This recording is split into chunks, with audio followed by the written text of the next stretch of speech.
What's the significance of the FBI's intervention in this last week of the US election campaign in the case against Hillary Clinton? If you look at the history of the FBI, it has become effectively America's political police.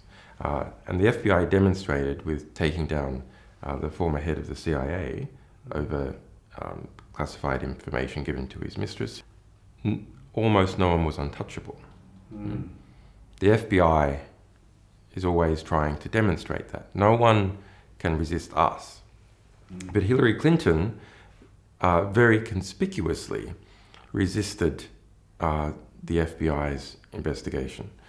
So there's anger within the FBI because it made the FBI look weak. Well, we've published quite a number of different sets of emails. So about 33,000 of Clinton's emails while she was Secretary of State.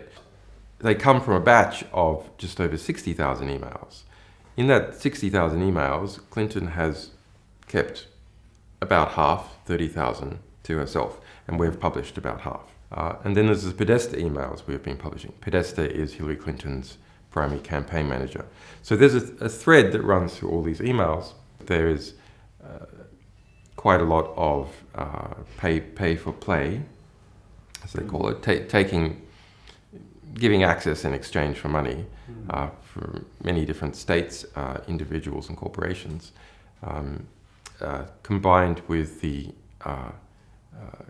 cover-up of the Hillary Clinton emails while she was Secretary of State, has led to an environment where the pressure on the FBI increases. I mean, the Clinton campaign has said that Russia is behind all of this. It says that Russia has manipulated the campaign and is the source for WikiLeaks and its emails. The Clinton camp has been able to project a kind of neo-McCarthyist hysteria that Russia is responsible for everything. Hillary Clinton stated multiple times, falsely, that 17 US intelligence agencies had assessed that Russia was the source of our publications. Okay.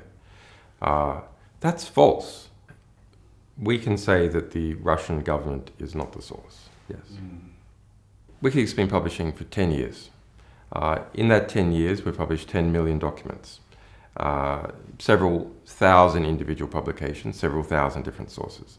And we have never got it wrong.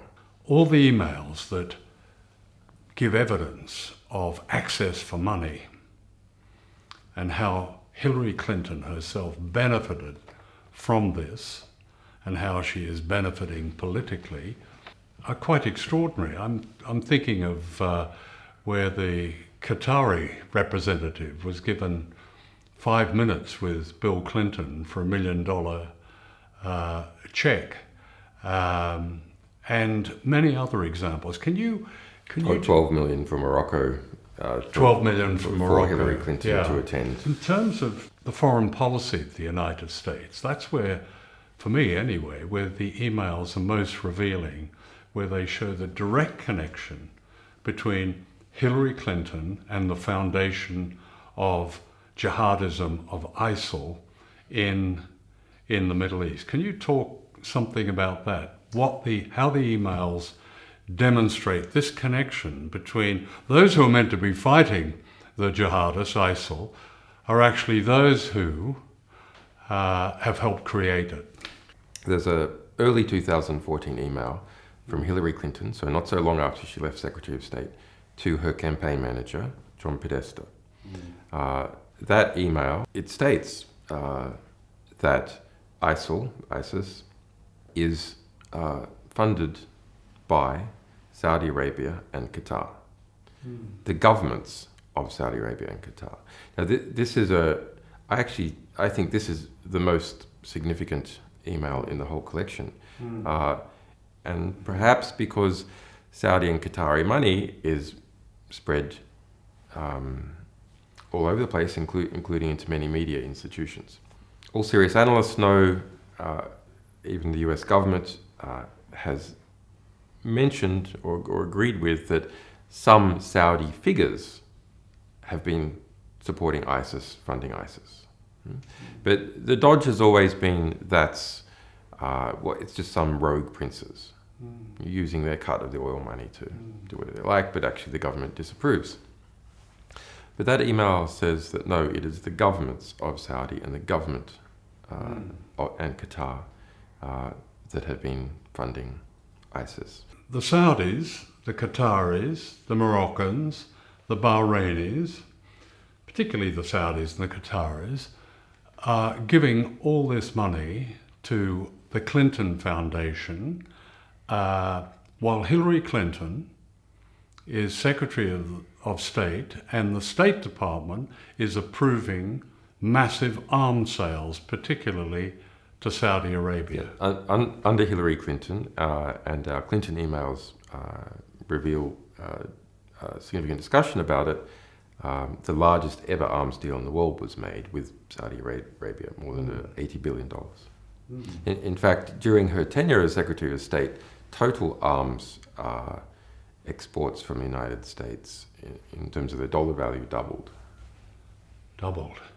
And of course, the consequence of that is that this notorious terrorist jihadist group called ISIL or ISIS is created largely with money from the very people who are giving money to the Clinton Foundation. Yes. That's extraordinary. Look, Hillary Clinton's just a person.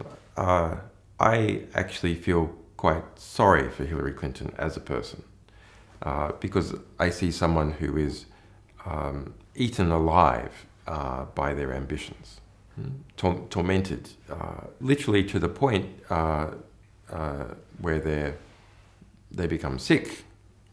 You know, they faint as a result of going on with their ambitions. But she represents a whole network of people, and a network of relationships also with particular states. The question is, how does Hillary Clinton fit in this broader network? Well, she's a centralizing cog, so that you've got a lot of different gears in operation, from the big banks like Goldman Sachs and major elements of Wall Street and intelligence and people in the State Department and the Saudis and so on. She's the, if you like, the centralizer that interconnects all these different cogs. She's a smooth central representation of all that. And all that is more or less what is in power now in the United States. It's what we'd call the establishment or the DC consensus and its influences. In fact, one of the more significant Podesta emails that we released was about how the Obama cabinet was formed. And half of the Obama cabinet was basically nominated by a representative from Citibank. Well, it's quite amazing. Didn't Citibank supply a list which turned out to be mostly the Obama cabinet? Yes. So Wall Street decides the cabinet of the President of the United States. But if you were following the Obama campaign back then closely, you could see it had become very close to banking interests. It wasn't so close to oil interests, but it was very close to banking interests. Yeah. So I think you can't properly understand Hillary Clinton's foreign policy without understanding Saudi Arabia. The connections with Saudi Arabia are so intimate. Why was she so demonstrably enthusiastic about the destruction of Libya? Can you talk a little about just what the emails have told you about what happened there, because Libya is such a source for so much of the mayhem now in Syria, the ISIL, jihadism, and so on. And it was almost Hillary Clinton's invasion. What do the emails tell us about that? Libya, more than anyone else's war, was Hillary Clinton's war. Barack Obama initially opposed it. Who was the person who was championing it? Hillary Clinton. That's documented throughout her emails. She put her favoured agent, in effect, Sidney Blumenthal, onto that. There's more than 1,700 emails out of the 33,000 Hillary Clinton emails we published just about Libya. It's not about that Libya has cheap oil. She perceived the removal of Gaddafi and the overthrow of the Libyan state, something that she would use to run in the general election for president. So late 2011, there's an internal document called the Libya TikTok that is produced for Hillary Clinton, and it's a chronological description of how Hillary Clinton was the central figure in the destruction of the Libyan state. As a result, there was around 40,000 deaths within Libya. Jihadists moved in, ISIS moved in. That led to the European refugee and migrant crisis, because not only did you have people fleeing Libya, people then fleeing Syria, destabilization of other African countries as a result of arms flows. The Libyan state itself was no longer able to control movement of people through it. Libya faces onto the Mediterranean. And so it had been effectively the cork in the bottle of Africa. So all problems, economic problems, civil war in Africa, previously people fleeing those problems didn't end up in Europe because Libya policed the Mediterranean. And that was said explicitly at the time, back in early 2011 by Gaddafi. What do these Europeans think that they're doing, trying to bomb and destroy the Libyan state? There's going to be floods of migrants out of Africa and jihadists into Europe, and that is exactly what happened. You get a lot of complaints from people saying, what is WikiLeaks doing? Are they trying to put Trump in the White House? My analysis is that Trump would not be permitted to win. Why do I say that? Because he's had every establishment offside. Trump doesn't have one establishment, maybe with the exception of the evangelicals, if you can call them an establishment.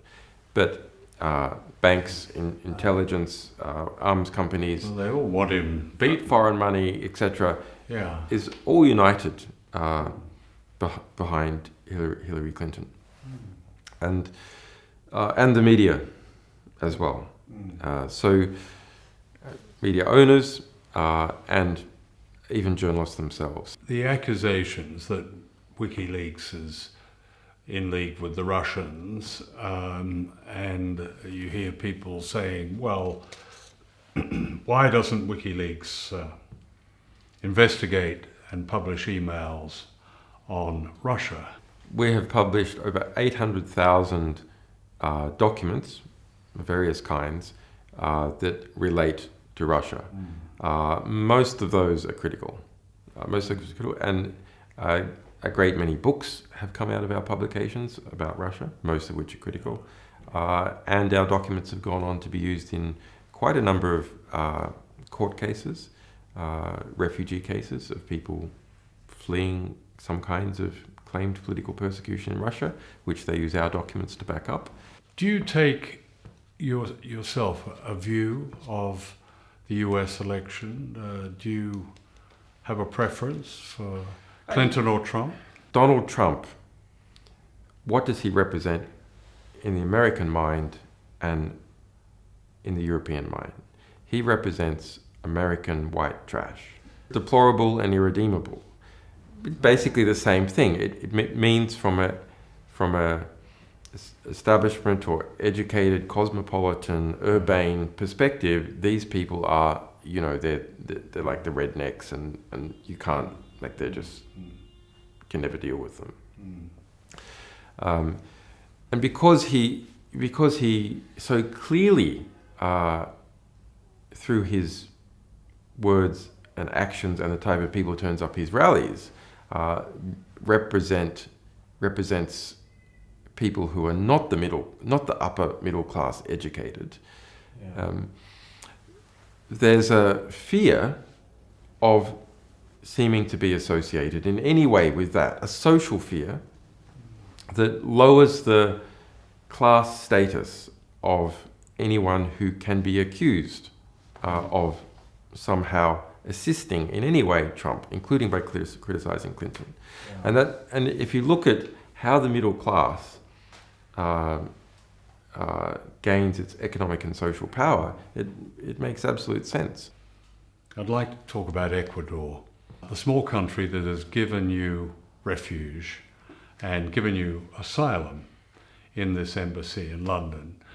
Now, Ecuador cut off the internet from here, where we're doing this interview, in the embassy, for the clearly obvious reason that they were concerned about appearing to intervene in the US election campaign. Can you talk about why they would take that action and your own views on Ecuador's support for you?